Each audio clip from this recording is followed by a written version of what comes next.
श्री शिवाय नमस्तुभ्यम दोस्तों। जैसे कि आपको मालूम है कि आने वाली 25 तारीख को 25 जनवरी को पौष मास की पूर्णिमा तिथि, पौष मास के शुक्ल पक्ष की पूर्णिमा तिथि पड़ रही है, जो कि गुरुवार का दिन है। उस दिन कौन सा दिन है? गुरुवार का दिन है। गुरुवार का दिन होने के साथ साथ पुष्य नक्षत्र भी है, और वो पुष्य नक्षत्र जो गुरुवार के दिन आता है उसे गुरु पुष्य नक्षत्र कहा जाता है। तो गुरु पुष्य नक्षत्र बहुत ही अच्छा नक्षत्र, बहुत ही शुभ नक्षत्र, बहुत ही प्रबल नक्षत्र माना जाता है, और इस नक्षत्र में किए जाने वाला कोई भी कार्य जो होता है वो शुभ होता है और समृद्धि देने वाला होता है। तो इसी बात को ध्यान में रखते हुए आज हम शिव पुराण में वर्णित पंडित प्रदीप मिश्रा द्वारा कही गई कुछ उपाय आपको बताने वाले हैं।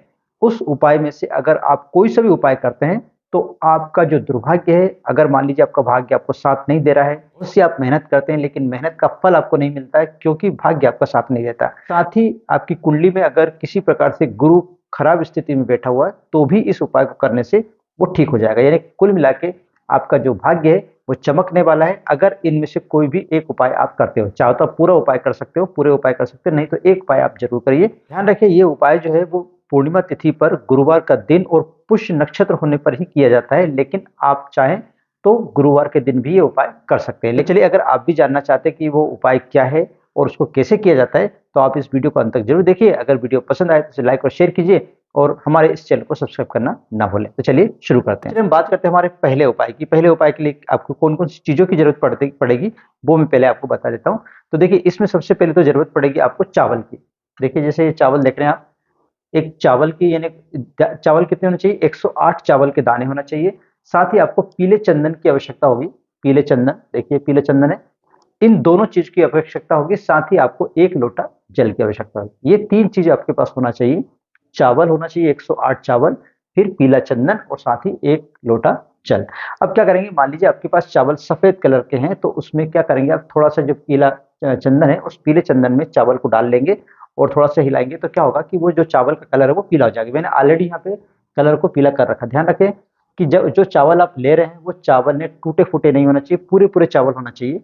इस बात का आपको विशेष ध्यान रखना है। टूटे हुए चावल अगर हो तो उसे बाहर निकाल दीजिए, यानी उसको हटा दीजिए अलग, और 108 चावल के दाने आपको गिन लेना है। ठीक है, अब ये तीनों चीज लेकर आपको शिव मंदिर में जाना है। ध्यान रखें कि जो भी मैं उपाय आपको बता रहा हूँ वो शिव मंदिर में जाकर ही उसको पूर्ण करना है। घर पे शिवलिंग जो रखा रहता है उस पे आपको ये उपाय को नहीं करना है। ठीक है, तो आपको ये तीनों चीजें लेके आपको शिव मंदिर जाना है। शिव मंदिर जाके आपको क्या करना है, जो ये चावल है, चावल के जो दाने हैं वो एक एक करके आपको शिव जी को अर्पित करना है। शिव जी को अर्पित करते समय आप श्री शिवाय नमस्तुभ्यम का जाप करेंगे। जैसे कि मान लीजिए आपने एक चावल लिया, एक चावल चढ़ाया और श्री शिवाय नमस्तुभ्यम बोला और यहाँ पे आपने चावल रख देना है। फिर दूसरा चावल उठाया आपने, फिर शिव शिवाय नमस्तुभ्यम बोलना है और चावल को यहाँ रख देना है।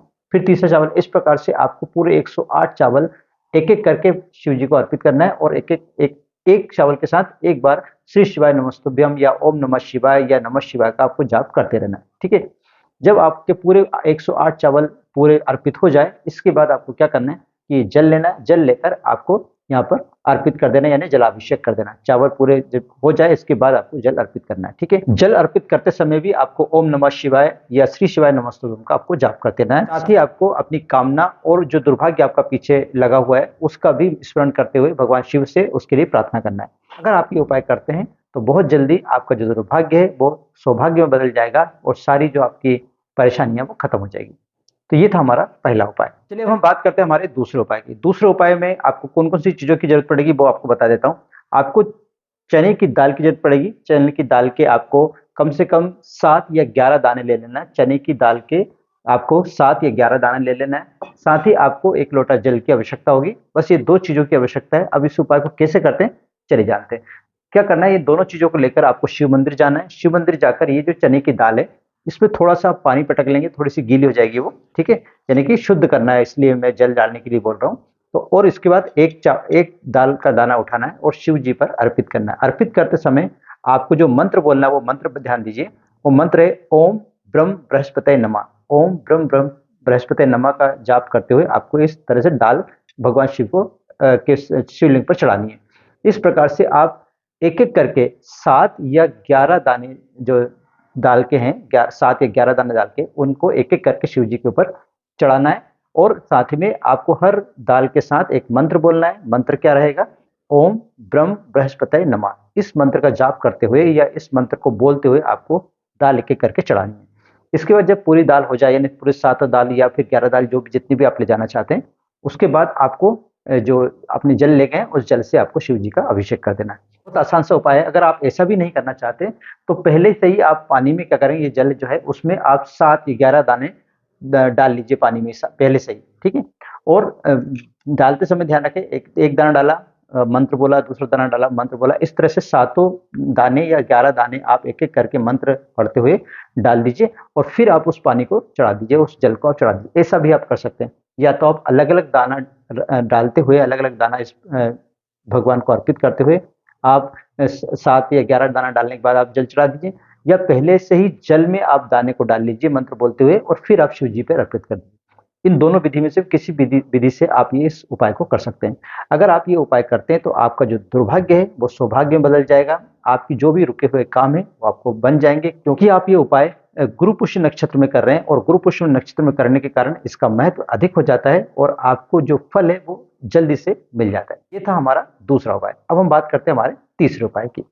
तीसरा उपाय बहुत ही सिंपल उपाय है। इसमें आपको करना क्या रहेगा कि आपको, अगर आपकी भाग्य आपको चमकाना है, आपका भाग्य सोया हुआ है उसको जगाना है, यानी कुल मिला के आपको अपने भाग्य को एक्टिवेट करना है, तो आपको बहुत ही छोटा सा उपाय करना क्या रहेगा कि एक रोटी बनाना है, उस रोटी में नमक नहीं डालना है, बिना नमक की रोटी बनाना है, उस रोटी के ऊपर गुड़ रखकर गाय को खिला देना है। ध्यान रखिए, जो गाय को आप खिलाएं वो गाय का जो कलर है वो लाल कलर की गाय होना चाहिए, न काली न सफेद, ऐसी कोई सी भी गाय या 2 रंग वाली गाय नहीं होना चाहिए, ओनली लाल कलर की गाय होना चाहिए। ध्यान रखें, कलर उसका लाल होना चाहिए। लाल कलर वाली गाय को आपको वो रोटी खिला देना है। कब खिलाना है? गुरुवार के दिन खिलाना है, पूर्णिमा की तिथि है उस दिन, साथ ही पुष्य नक्षत्र है, इसलिए इस बात का ध्यान रखते हुए उस जो रोटी है उसको आपको गाय को खिला देनी। उससे होगा क्या कि गाय को खिलाने से आपका जो बृहस्पति वो मजबूत होगा। साथ ही आपको मालूम है कि गौ माता में पूरे 33 कोटि देवता मौजूद होते हैं। उन 33 कोटि देवता का जो आशीर्वाद है वो भी आपको मिलेगा। इस वजह से क्या होगा कि आपकी जो सोई हुई किस्मत है वो जागेगी और आपको हर क्षेत्र में सफलता प्राप्त होगी। तो आशा करता हूँ कि आपको ये वीडियो अच्छा लगा होगा। अगर वीडियो अच्छा लगा तो प्लीज इसे लाइक कीजिए, शेयर कीजिए और हमारे इस चैनल को सब्सक्राइब करना ना भूलें। आज के लिए बस इतना ही, मिलते हैं नए विषय के साथ। तब तक आप रहिए खुश और हमें दीजिए आज्ञा। जय हिंद।